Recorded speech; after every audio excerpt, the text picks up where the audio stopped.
আসসালামু আলাইকুম বন্ধুরা। তো গতকালকে আমি একটা স্টোরিতে দিয়েছিলাম যে বেঁচে থাকলে অনেক পয়সা রোজগার হবে। তো কথাটার মানে অনেকেই বুঝতে পেরেছো, আবার অনেকেই বুঝতে পারোনি। তো আমি উড়িষ্যাতে কাজ করছিলাম।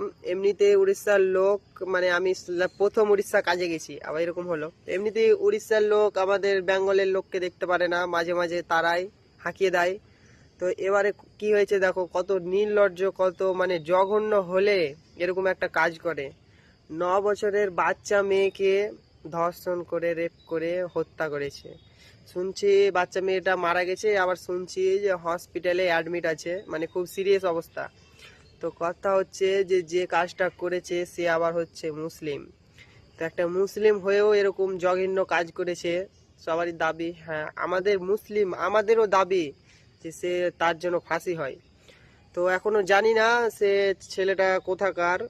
একবার শোনা যাচ্ছে যে ছেলেটা নাকি মুর্শিদাবাদের, আবার শোনা যাচ্ছে যে ছেলেটা মানে মেদিনীপুরের।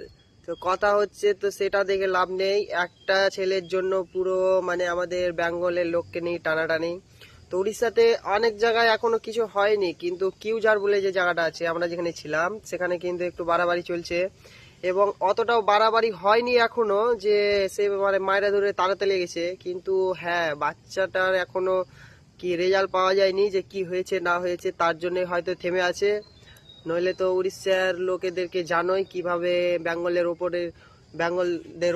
উপরে অত্যাচার চলছিল।